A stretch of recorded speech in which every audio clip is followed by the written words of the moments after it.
The Nathan, Nat and Shaun podcast. It's like we've got space royalty We have. in the studio. Welcome the first Australian female astronaut, Katherine Bennell-Pegg. Thanks for coming in, Katherine. Thank you. Good morning. We met Katherine. you a few weeks ago, We did. but we spoke to you sort of from, you were over east somewhere, and we're like, when you come to Perth, we'd love for you to come in. And you actually did. She's Thank the you. Buffy the Vampire Slayer of the stars. It's so amazing. I talked to you before you came in, and I said I love a powerful woman that is changing the landscape, and that's what you're doing right now. Australia has never been more interested or spoken about space more, and it's because of you.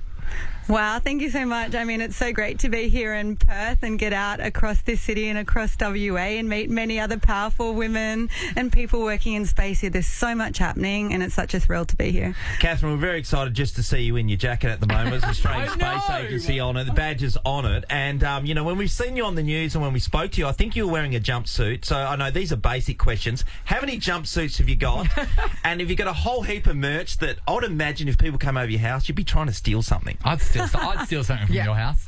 Oh, I have 2 jumpsuits and 1 jacket, but they're so comfy. It's like wearing PJs all day. So This is my thing. any It's like a excuse, snuggie, honestly. basically. It's like a onesie. It's like a onesie. It's a onesie with lots of pockets and, with the Australian Space Agency logo on it, which is amazing, and the Aussie flag on the shoulder, which makes me very proud. So, yeah, it's an honour to wear that. Now, I didn't realise, and this is the thing about space exploration, having an Aussie, with a chance to go up into space is so huge because it makes students go, wait, that could be me. Because right now I don't feel like Australians feel like they're in with a shot. No, agreed. Joseph Banks Secondary College here in Perth, they've done a $20 million building fit-out with a purpose-built space centre here in Perth. Did you know that? Phenomenal. I'm getting out there today to speak to the students, and I can't wait. I love speaking to students, and I'm fascinated by their curiosity. 7 out of 10 Aussie kids want to be astronauts, which blows my mind and shows the power space can have to help draw more young people through to STEM careers that, quite frankly, we need in this country to help solve the that's greatest right, because challenges. even if they don't go to space, there's still a lot of science supporting it, Hugely, that can make a big difference. And some kids are pulled through to STEM careers because they love space and look around and find they like ocean science, and that's great too. You can. It's a gateway to all kinds of science. And Katherine, what gives you... you've done all the training and you're an astronaut. When do you know that you're a chance to go to space? How does it work? How do you get on the tap on the shoulder? Is there a list? Yeah, so there's about 100 active astronauts with the qualification I have worldwide, and Australia is the only country that's not a space station partner nation to have a professional astronaut. So it's wonderful to have this opportunity. So I've just graduated from 13 months of basic astronaut training, and it's at the end of that I can call myself now an astronaut, ready for being assigned a mission to the space station or beyond. But Who picks the missions? So the International Space Station and the Moon are the 2 destinations that humans usually go to today, and there's a big international panel that determines mission assignments, but ultimately it's up to your country to decide if they want to have a science program, an education program, and the astronaut go forward with that. I do feel like you're going to get up there soon, though, because we're in Eurovision, Australia. Yeah, that's and true. We've got no right to be there, that's true. Because I think they wanted to include Australia, and I think Australia. I think you're going to go up soon. Well, Australia's absolutely punching above its weight in space, and so we're continuing that trend. And when I was in Europe this year, I very felt much like I was in Eurovision with all the Europeans I was training with. But no, it's a great opportunity, and I'm very honoured to have this chance. Now, the big story in space at the moment, of course, is the 2 astronauts who are stranded up there. So when we're watching that going, oh, that seems awful. They thought they were going for a week, and they really don't know when they're coming back, but it's sometime in 2025. The reality is these things can happen, and you can be... How do you get your head around that? Because that's a long time. They're up there for a long, long time. Yeah, being an astronaut is a job that involves risks. And as part of our training and selection, we learn how to deal with uncertainty. We go through how we would manage all of the different risk scenarios that could happen. And one of them for these 2 crew members was that they would be in space for a much longer period of time. And so while they're up there, they're prepared with plenty of food, and they're contributing as the science and as active members of the crew. How much food is there? Like, at what point does it run out? Because presumably it's not an endless supply. There's just resupply frequently, going up there on a bus stop schedule. So Plus, like they've got Uber Eats? reserves. So- yeah, there's a lot of food up So there. they can't jump on one of those and go back? No, I'm afraid not. Those ones burn up in the atmosphere No. after Oh, they're damn it. used. But No, it's just a guy on a moped. Yeah. So, Katherine, just for us, how many times, I mean, because we only know that people go up there every so often, but how many times does an unmanned ship head up to the space? It's relatively station? frequent. There's a number of different vehicles. Well, every 3 months, you've usually got a new human crew going up, and Okay. interspersed with that is a supply. Ships which aren't just about food and water and air, but they're also full of scientific experiments Yes. and things like that go up. And when they come back down and burn up in the atmosphere, they take the waste away, like astronaut poo, for example. Yeah, right. Now, Good to know. so the two stranded astronauts that are up there now, the female seems to not have packed a scrunchie. In every single video shot, her hair is everywhere. Do you have to tie your hair back? Is there a 'Cause standard issue scrunchie as part of the Like, do uniform? you have to? Because think about it, with food safety you do for hygiene, yes. but then I was thinking hair getting in buttons and stuff. I think What's it's the part deal? of the fun of it to have wild hair up there. Hers But is gosh, wild. it would be hard to brush out. But yeah, you've got to be really careful with stuff like that. Like things like cutting your nails. Yes. If you don't catch the nails, they might end up in your mate's eye. Yes. You can't eat food that crumbs. No crumbs, no yeah. cake.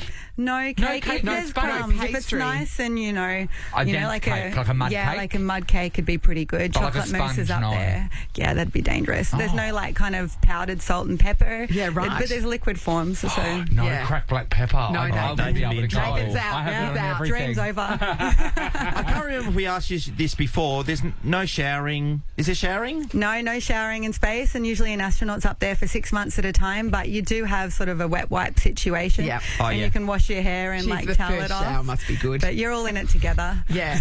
So So on the that, wet wipe situation is what teenage boys do. yes, exactly. If that. It's a camping thing as well. But when you, this situation where there's the two astronauts up there, do they teach you skills? Like, what if you just have a falling out?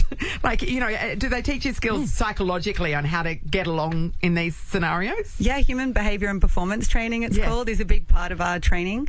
And it's about how do you build teams quickly, build trust in a team. And when you go to space, you've trained with those people usually for a couple of years beforehand, and you've ironed out all Any of those differences? issues. And yeah, it's kind of like having housemates you can't escape from living in a caravan for 6 months. So it's really important for safety like the Big and Brother house, productivity. isn't Yes. It is. There's a lot of cameras up Except there. nobody gets voted out.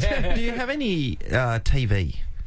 On Friday nights on the space station, there's often a movie night. And, amazing. But my question for that is, do you have Netflix? Can you stream up there? Do you have the internet? Can you go 'Cause you're online and closer buy to the something on satellites. Amazon? Yeah, you don't have sort of real-time internet in that way, but there is like Wi-Fi in the station, and people upload, movies and newspapers to relax. Often while you're in the gym up there 2 hours a day to keep your bones and muscles healthy. Yeah. So that's part of your relaxation and your team bonding. But you can't access your Netflix, so you can't go up there with an iPad and then press Netflix. No, it's not Katherine. just like that. But you can call home with video calls Yeah. once a week and things. And are they watching your data, or are you allowed to make as many calls as you want?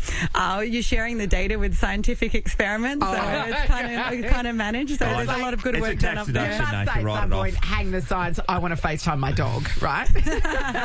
Well, because if on Earth you can get unlimited data from IONet, I Yeah. don't know why you can't get it up there. Yeah. Because you're closer to the satellite, right?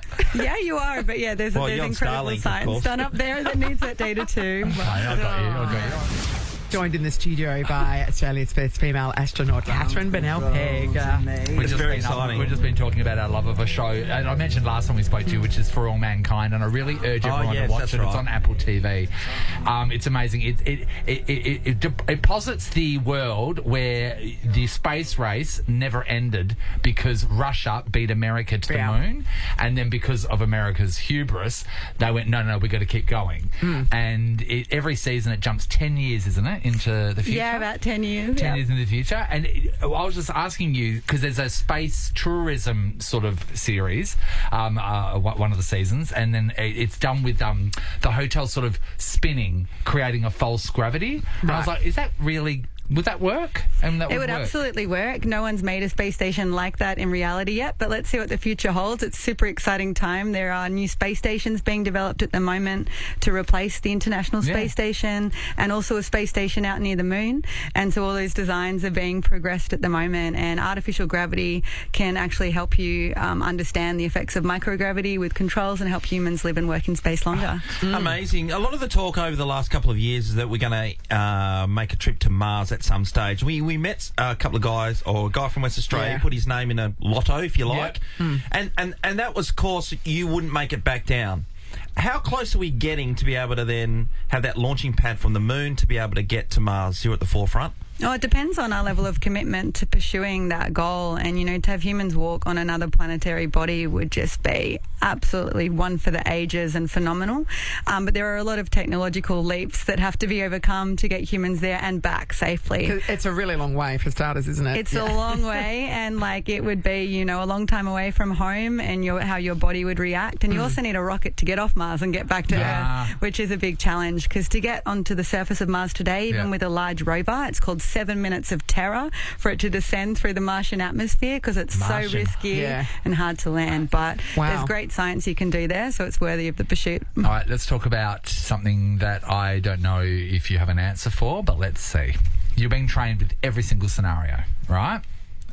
What if there is a knock on the door at the International Space Station and you look out and there is an alien? Oh, my goodness. Are you polite taught of them to knock, for starters. Are you taught, or if you're at the space station and you see a vessel, because, you know, we all hear about UFOs and stuff like that. Are you taught first contact, or is that not even taught? Is that not even thought That's of? not something they taught us in basic astronaut training. Perhaps Maybe you have to be more than a rookie. However, we did study astrobiology. Yes. Okay. So that was the study of, you know, life off Earth, whether that's life from Earth or life from other planets, because that can teach us about, you know, how to make life more resilient on Earth.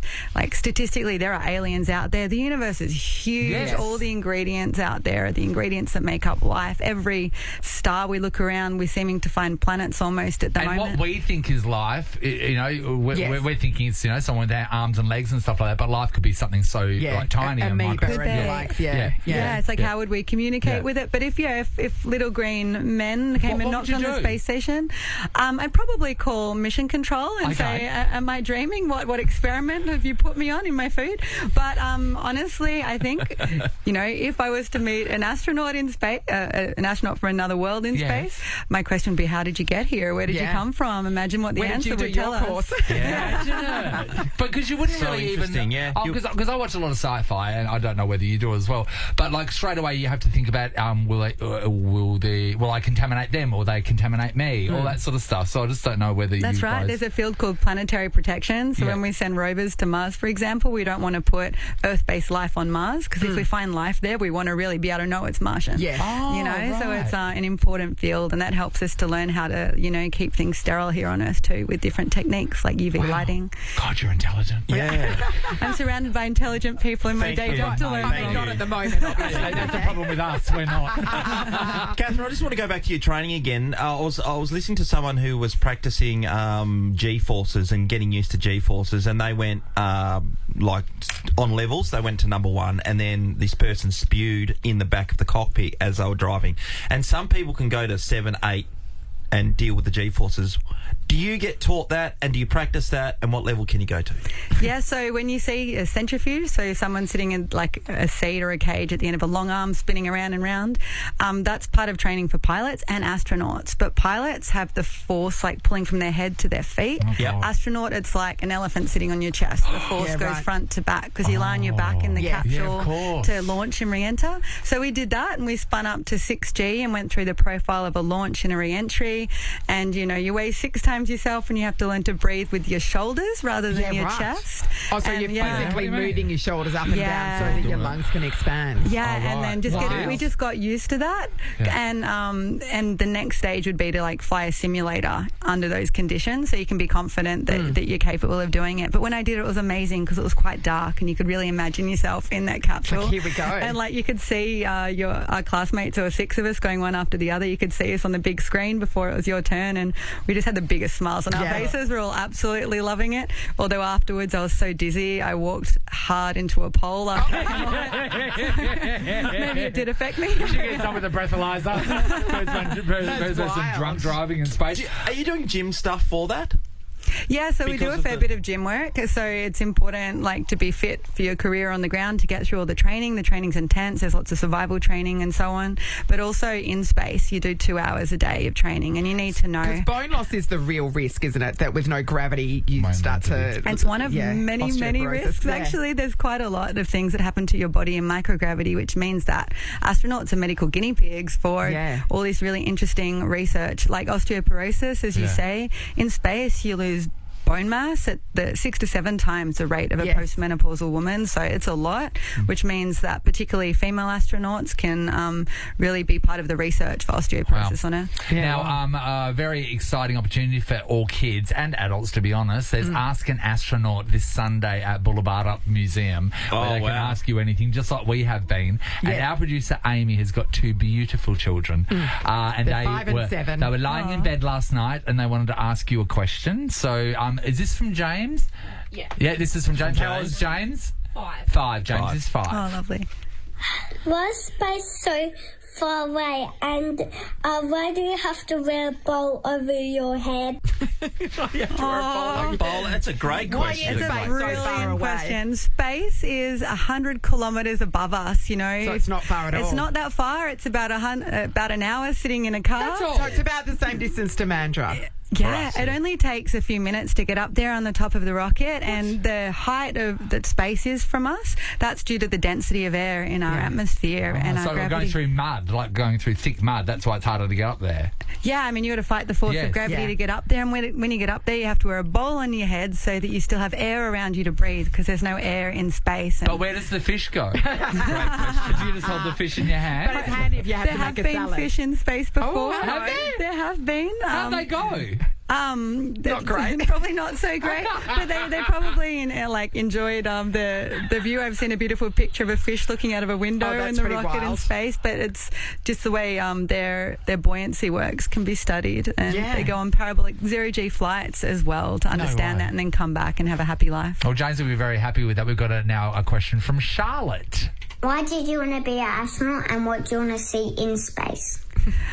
Charlotte, I wanted to be an astronaut ever since I was a little kid. I used to love looking at the stars, and I wanted to go explore them. And, you know, should I go to space, I would love to explore things that people have never explored before. Humans are going back to the moon to live and work there, which would be amazing.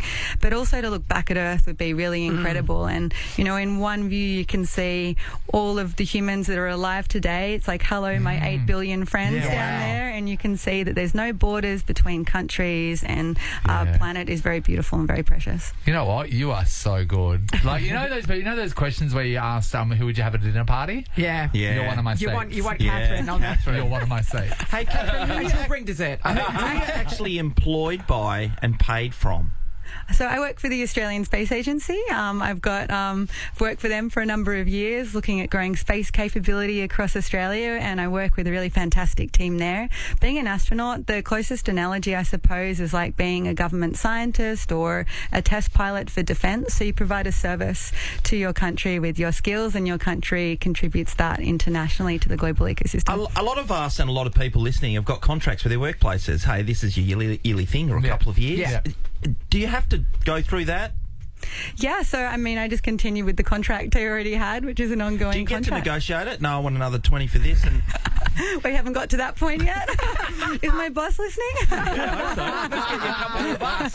Well, look, we have loved having you in. You are welcome here anytime, because, as you can see, we have a lot of very questions. excited. So, Boulevardup Museum this Sunday for the Ask an Astronaut Anything.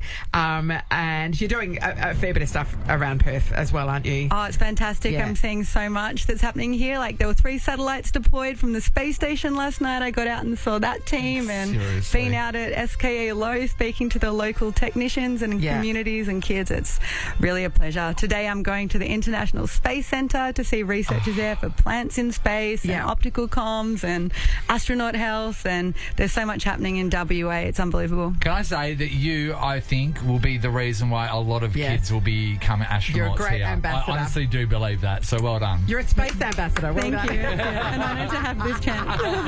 Katherine Bennell-Pegg, everybody. This is the Nathan, Nat and Shaun podcast.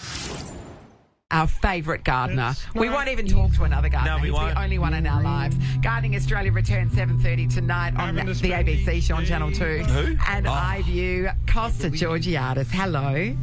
Sky High.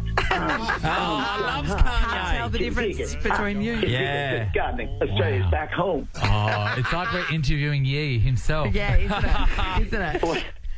I take note of your advanced tune, and that you picked that out with those specific details around gardening and me being pumped and digging it. It's And, by choice. Digging it. I've got a bone to pick with you, Costa. Here we go. Straight off the mark. Costa, you were here in Western Australia just a few weeks ago at the Nanup Gardening Festival. Pretty full on. And you didn't think to drop by and say hello to us in person? No. all right. Look, Your weather Honour, friend. can I plead my case? Oh, You barely. can, yes. but you know what?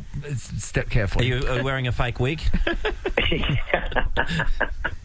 Well, I literally landed and it was like midday, and then I had to drive straight to Nanup to be there for the opening event. And then when I came back, I was there I was getting my op shop outfit and visited an artist that had submitted a portrait of me for the Bradleys out of ABC Brisbane Prize. So we have to draw you for you to come over? Yeah. All right, no worries. And I got the red eye back, and so I was coming back through Perth at 10:30. I know, it's like you planned it deliberately so you couldn't see because him. another way around that would be leave earlier. Take a different flight. Or to leave later, and then come and see your friends. Yeah. Costa. Bloody brilliant. Hey, Costa, did you enjoy the Logies the other night? You looked amazing. Yeah, you looked did. amazing. Or is it an event you have to go to?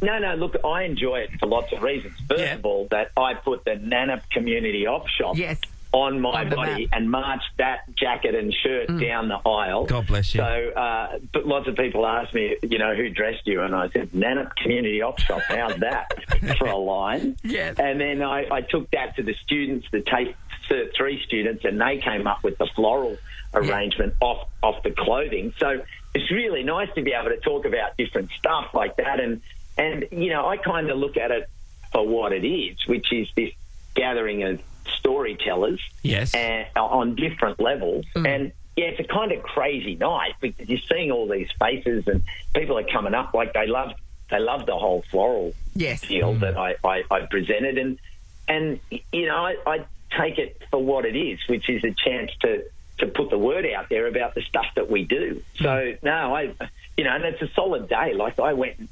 But the TAFE teacher, because there's no TAFE on a Sunday, the teacher puts it in. Like the students have made it on the Friday, and then she puts it in like at midday. And part of the brief was it's got to last for at least 17 hours. So I took it out at like 5:30 a.m. So and it hadn't budged. So they did a great job, and it's unreal to have conversation starters from left field and put what we love in that storytelling space and say, gardening stuff matters, Gardening stuff matters. Something is different about me since we spoke last, Costa. I'm a plant dad. Oh, tell me. I love I'm plants. feeling Water a them, sun confession. them, do a little dance. I'm a plant dad. I'm a plant dad of so many plants. In fact, Costa, he has come to work today dressed in green. That's how much. Green hat, green jacket. So I went from 0 plants, right? Oh no, I had one that was sort of just hanging on for dear life, and I thought, no, That you know was what? given to you, that one, was given to me, but that had lasted years. Yeah. But now Through neglect. now I have I've got a total of probably I'd say 42 plants. 42 plants. This You is would say- commendable. Thank you. I thought are they it was a thriving, numbers game, Costa. I thought 42 plants. If half of them survive, that'll be a good day. But they're all surviving. It's lucky you didn't have children. It's amazing. I know that. Yeah, I'll just lose it. If half of them survive, it's good. So true. Yeah. And I've even gone as far, Costa, as I've bought a electronic water meter thing, so I can go around, because I got told that the biggest mistake people make with their plants is overwatering them. So I'm making sure that I know exactly what the moisture content is. Where you could have just stuck your finger in? No, Natalie, I need electronics. And then also, Costa, the other day, because I've got one of my plants, which is sort of like an outdoor plant. It is an outdoor plant, but I get full sun in the afternoon. I bought sunscreen for my plant, which now I put on the leaves. Is that necessary, Costa?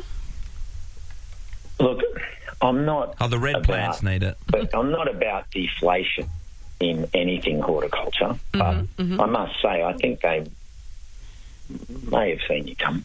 No. Hold it, that ball. I have to say, I trust that it is Charmaine from Waldex, and she told me that you would need to, and even to the point where the other day I thought it might be getting a bit sunny, so I put a hat and a t-shirt on it.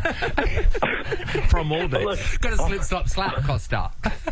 Well, look, I'm not going to rain on that parade. I've never used such an approach, but I'm excited, and I need to make a plea to the listeners that Yes. I've appreciated the relationship I've had with this station. Great, but I great. believe that your new garden voice is right there. Sometimes you travel the world in search of what you need. You bring speak to people from the far side, from the east side. Yeah, we when you now have your new voice of horticulture. We're not breaking. Are you trying to break up with us by saying? I'm feeling like that my relevance could be just cancelled. Oh, yeah, it's disintegrating as we speak, clearly. Swiped right. Costa, can I say something that's upsetting me? And I spoke to these guys. We've been very windy here in Perth of late, and yeah, the cauliflower pasta does that. and the wind is just knocking my plants over left, right, and centre. And I was saying to Sean and Natalie, plants live in the ground. So why, when I take them out of the ground and put them in the pot, why can they not survive? Why? You know what I mean? Well, why is the Are you going to wind? Can you explain explain roots wind? to Why is the wind too much? Oh, roots. Roots. I'm no expert. Roots that anchor it That is to a under great the answer. ground. They don't grow into concrete. But where were you the other day when you could have said roots? She had to workshop it a bit. Anyway, it's going really well. My place sort of does look like a garden centre at the moment. I wouldn't be surprised if I was watching TV and a woman walked past with a basket looking through my stuff. Putting something in there. Yeah, no, look, I'm enjoying this journey, and next visit, I'm coming to have a walk through your garden. Don't you and, make empty promises I to would us, actually, Costa. because I've got a job for you, because there is one planter left, and it is a it's a three-layer multi-plant. Yeah. Three-tier multi-planter, and it probably fits 4 different plants in there. I don't know what to go in there, and I've left that blank for when you come to town, Costa. all right, well, we can load up some... So because for the listeners, I mean, they're hearing, but they're not seeing. So we can do a bit of socials content. We can go live. I'm going to go live. Yes. Live. It sounds like something that should be a segment on Gardening Australia, to be honest, doesn't it? Well, if I do a recce, I'll do a recce, and then I'll put it to the researchers and say, we've got to do this story because, we're going out to a whole new audience. We are, and it's balcony people, people with balconies that ticks that balcony box. people. And I can just imagine your film crew going around and just doing really close-ups of my plants with the lovely music behind it. ECUs, MCUs, all the jargon, all the, The whole lot. We'll be there. Okay. This will get you another Loki. This is going to be the shortest gardening segment of all my time. God, yeah. I'm It'll excited. be the first time the Look at ABC it. tries This to is fill a Costco, segment with yeah. ads. Put that there. The missing piece of the puzzle for the gold Logie. It is. This is the That's thing. it. That's it, Costa. Story. If Larry Emder can win one, Costa, you know what I'm saying? Yep. Well, I'm chipping away. Oh, you are. Well, we love your work. As you know, we can't Lots of wait love to watch back. another series of Gardening Australia, 7:30 tonight on the ABC and ABC iView. It's always a pleasure, Costa. Thank you. Yeah. Touch the scar. What a treat. I love yarning with you guys.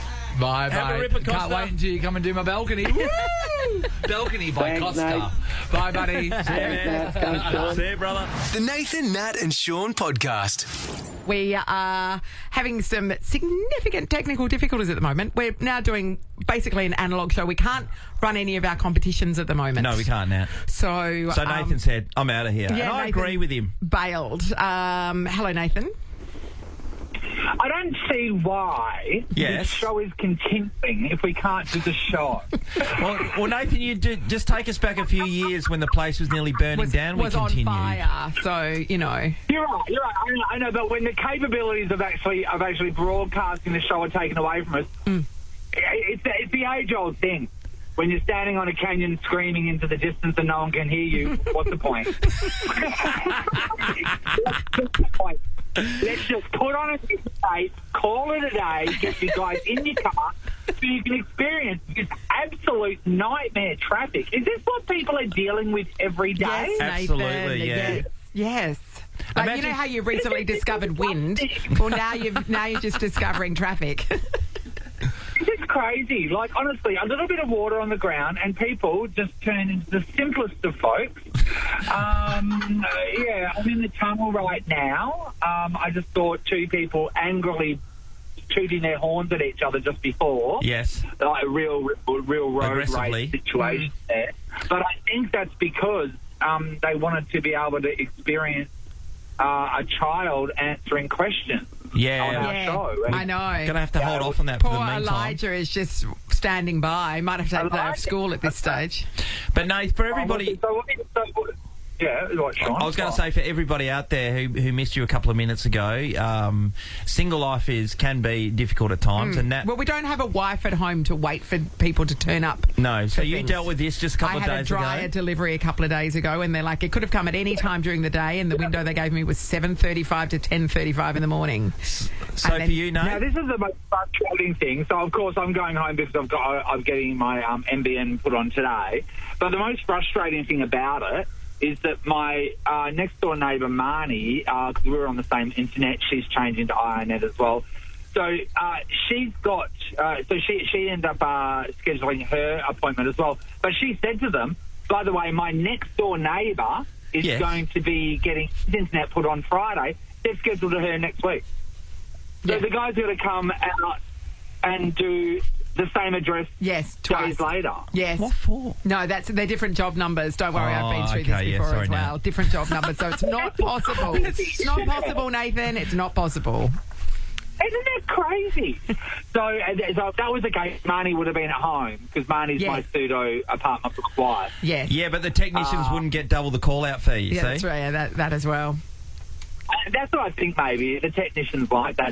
Is this what the rest of the show is going to be like? Just random dribbling shit? Is this what the- Absolutely. Well, in the absence of being able to play any competitions, Merrick Watts is going to swing by in about half an hour's time, and we're somebody's peddling in the basement. Half an hour earlier. Yeah, I think we need him. I know. Good times, everybody. All See you, right, mate. we'll try and go to news or something. We don't know. This is the Nathan, Nat and Shaun podcast. Nathan's gone home. He's got the NBN guys coming. It's the whole thing. But we have a man sitting really. in his seat. No, really? Really. Merrick Watts, welcome back. Hey, Merrick. Thanks, guys. I know, That's the me crowd- clapping. The crowd's gone wild. That is me clapping on my own. You look amazing, by the way. We'll get to that in a second. But yeah, so Nathan and Nat, both being single people, they've had... We don't have wives at home to wait for tradesmen. Yeah. So I had a dryer being delivered, and you know how they give you a window? And I'm like, I have most of the day free. Surely the dryer's going to come in the afternoon. No, 7:35 to 10:35. What a dumb company. You wanted a dryer and they gave you a window? Yes. Like, it's very clearly, I want a dryer. Oh, man. Sorry. goals. Sorry, it's Father's Day on Sunday, and I've opened up the toolkit there, so you're welcome. Yeah, Beth. Thank you. So Nathan's getting his NBN done at some stage this morning, Is but that, they kicked is that off. a type of hairstyle? Is that where they bleach his hair? He's getting his NBN done? Yeah, shows at the back. Good on him. It's good to have you back, It's Merrick. great to be here. Thank you very What's much for been having me going in the studio. on? So you're here doing some shows. Yes. So we'll get the plugs out of the way Get first. the What do you plugs reckon? out. Oh, painful. So- Shows at the Record Bite, An Idiot's Guide to Wine, Volume 2, whatever, sold out shows, whatever. Moshchicks.com.au, yeah, but selling fast. Most of the shows sold out. Tonight's sold out. Tomorrow night's sold out. There are some tickets for the matinee at 2 p.m. That's the matinee. best time to go drinking, by Yeah, the way. absolutely. Day drinking's amazing. Last time I was here in Perth, Yeah. I did a show. It was sold out. It was 12 p.m. at the Record Bite, completely sold out. We started the show at 11:55. What are you doing, You're Perth? fair. Like, there's people with coffee in their hands. I go, are you all right? And they're going, no, I'm ready to roll into this drinking thing. Let's do it. It's great. It's because it's Saturday. Yeah, it's That's awesome. That's it. By 4 p.m, I was throwing a bin through a window on Northbridge. It's a good time. That's Same the old, perfect thing same to old. do. Mate, you look amazing. So you've come in here with a suit, and when we saw you on the Yeah. video cameras, we didn't know who was coming in. It's because- James Bond. That's what you We thought. thought it was one of our senior executives had flown in from Sydney to fire somebody. As if they dress this well. As if they can afford this suit. They can't, because I took all the money from Nova years ago. It's not left. Yeah, you know what? I took it all. We're still feeling that. You know what? We've been feeling so lately. When we had our mid-season break, and Nat went up to Vietnam. She got all these wonderful clothes, Yes. right? And she's Tailor-made bringing it up all there. the time, every day. Now you're bringing it. The only Yeah. thing I could muster last week was I went and bought this jumper for $80. I got 20% off. That's good. No, that's a good looking jumper. What is it? Or was it say Florence? Is that- Florence. Yeah, it's As good. in John. John. What's John? Is John? John Friend Florence. But it was on sale, so I thought, okay, I'll try to lift Okay. to Natalie's So level. So So you just- bought it because it was on sale. Yeah. I'll just give you my mum's phone number and you guys can chat about buying things on sale. Mum would love to So talk to be about clear, this grey hoodie is you lifting? Yeah, I thought it was an opportunity to lift, and this is the level I've got to at this point in time. Nah, mate, you're all right. I think you're doing okay. Nat, you're very well dressed. Thank you. You've turned out very nicely today. Thank you. And all these years of Breakfast Radio at this level too, working at this and such a high rating show for so many years, and you don't look like you're burnt out. Like you can. Oh, no, I am. I mean, Sean. I just don't look like No, it. you're doing a great No job. mirrors What at are you my doing? house, mate, I No, can tell you. I can see. That's evident. Absolutely evident. Because you're an example of what life can be like post-breakfast radio. Yeah, well, I still do breakfast radio hours. I still wake up at I was up at 4 this morning. See, this mystifies me. That given the choice, you are still doing this. Is this what SAS Australia did to you? 100%. It damaged me mentally in so many ways. Like everyone goes, wow, you really benefited. You've become a real weapon. I'd like to be asleep now if it's possible, but I can't. So are you just damaged constantly me. terrified someone's going to throw a bag over your head and berate you? It's constant. When I came off SAS Australia, this is absolutely true, right? So I was on 2 weeks on the show. If you haven't seen it, it's brutal. Anyway, after 2 weeks of being on the show, I came home and every single night for a week, I would wake up at least 4 times in Oh, really? pouring sweat, waiting for somebody to kick down the door and come into the room. It took a week and a million prescribed drugs from the doctors Yes. to bring me down because I was like a rogue rhino there for a while. But then again, I was like that before I went on the show. Yeah. So I just need And to to be fair, you made it all the way through. So you Yep. fulfilled I that. didn't make it all the way through. I won it. Barely mentioned it. Semantics. So, Mary, when you got up this morning, did you put the wheels on and go for a run or something? I went to the gym this morning. Yeah, but I'm going to go and do a park run tomorrow, I reckon. I'm going to have a yeah. crack at a park run here in Perth. Yeah, I want to get out there and have a little bit of a Yeah, trot. nice. Yeah, and then I'm going to head down to Freo, I think, and have a look around and go see some friends, catch up They with do some a people. park run in Freo down at South Beach. You Yeah, could do it there. it's a great spot. So, yeah, out and about, getting active. So I usually exercise in the morning, bit of meditation, do that work. It's good for your brain. Yeah, I know. I've been reading a lot about it, the Sure breath could work do and with stuff that, like yeah. that. Sure You could gotta do do with it. that. You got to have the patience, though. No, I don't have the patience. I just pretend I do. Because if I say I meditate to people, they just go, wow, he's really switched on. Do you do speed Because otherwise people meditating? just go, Like- speed meditating? I never do speed and meditate. Never. No. I mean, I'll go out to a party or something, it's sure, but efficient. not meditating. It seems counterintuitive. Gets it over and done with faster. I haven't even had a coffee this morning. This is what I'm like. I know. Far out. This is It's I'm going mind-boggling. to go and have like a double espresso after this, and then I'll probably, I don't know, take a rocket ship to the moon. So We that's had an what I imagine. astronaut in earlier, so yeah. We did actually. Stop that off. Stop bragging. I know. I missed saw the moonscape behind me. Yeah. I was like, oh, is that for me? No, it's not for you. It's for an astronaut. Somebody who benefits the community. Anyway. Yeah. Well, you talk about wine. That benefits the community. Nathan, Nat, and Sean is a Nova podcast. For more great comedy shows like this, head to novapodcasts.com.au. Nova.